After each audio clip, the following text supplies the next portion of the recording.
Hey, what's up, everyone? I'm Andy, and I am an alcoholic. I'm with rootedpractice.com. Check us out. We do some pretty amazing stuff. Today, I want to tell you a story that gets to the root cause. It gets to, the internal core of why I do what I do, but I don't understand why. This thing called cognitive dissonance, or maybe like Paul says it biblically, in Romans 7. Why is it that I do the very thing that I don't want to do? Well, let's talk about it. So once upon a time, there was this kid that grew up on a farm. And on this farm, it was his responsibility, his job, to take care of the goats outside. And he got used to it. He became pretty good at it. Why? Because every time mom and dad got into a fight, he would get out of that toxic environment and go outside and tend to the goats.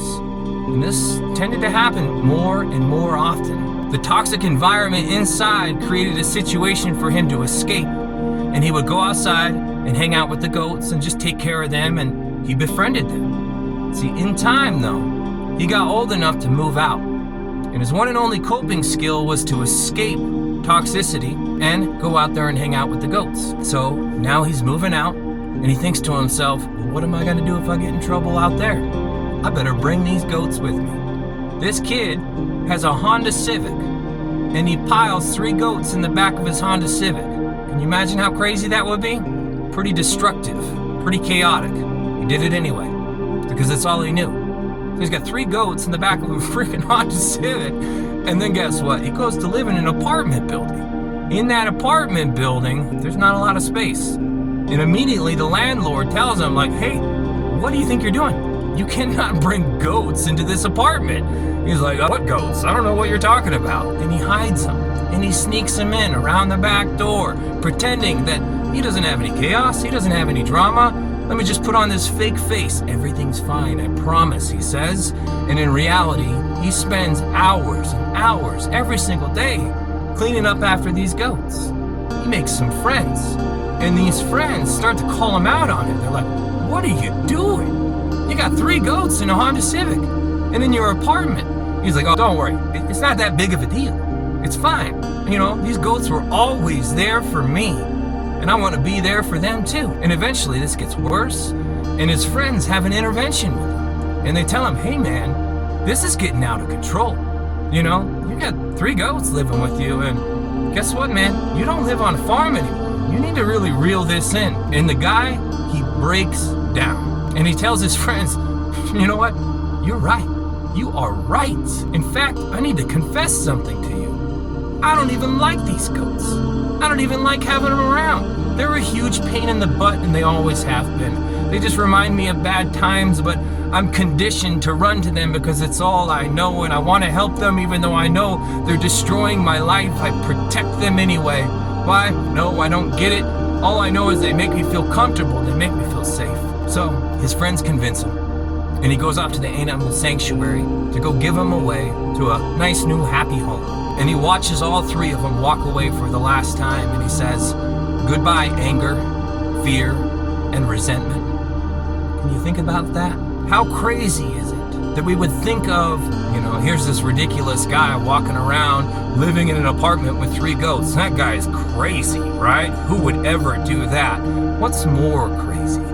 For a human being to reach their highest potential and strive for greatness and say, you know what, I want to become, self-actualize. I want to become a next best version of myself. But at the same time, I'm going to cling to these poisons, fear, anger, and resentment, by justifying them, rationalizing them, becoming defensive when anyone calls me out on it, right? Just the same way the kid did in our story right now. That's hard. What is it that's inside of me that I'm protecting that maybe at some point in the past did help me? At some point in the past, fear, anger, and resentment were there, and they actually benefited me in the past.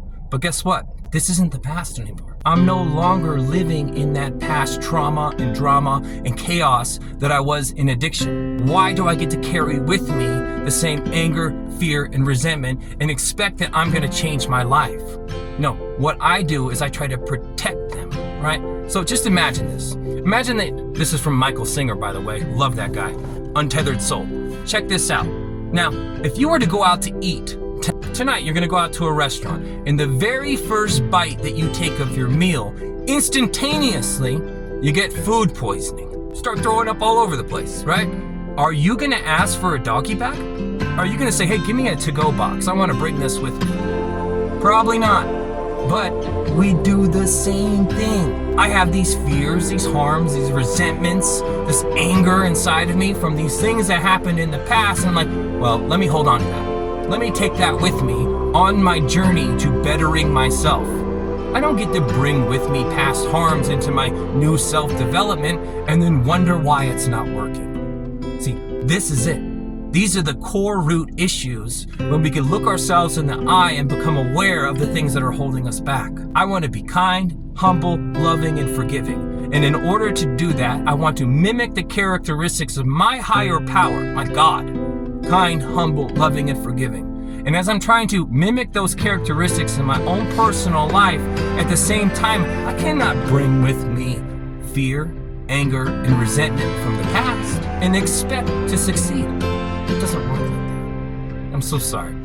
That's tough news for a lot of us. But if we could dig deep, I mean for real, dig deep inside of ourselves and like, well, what fears do I actually have that are from the past? And you know what? They benefited me in the past to hold on to this stuff. But guess what? It's time to let that go. What resentments? Where can I find some forgiveness inside my heart and let stuff go? Right? Am I ready for that? And if not, why? And then what can I do? Self-development is just about this. Overcoming addiction is exactly about this, where we recognize inside of ourselves what it is that we're holding on to that becomes an obstacle that will not allow us to mimic the characteristics of our higher power. See, I know that if I can do this work, you can too. Now get to it.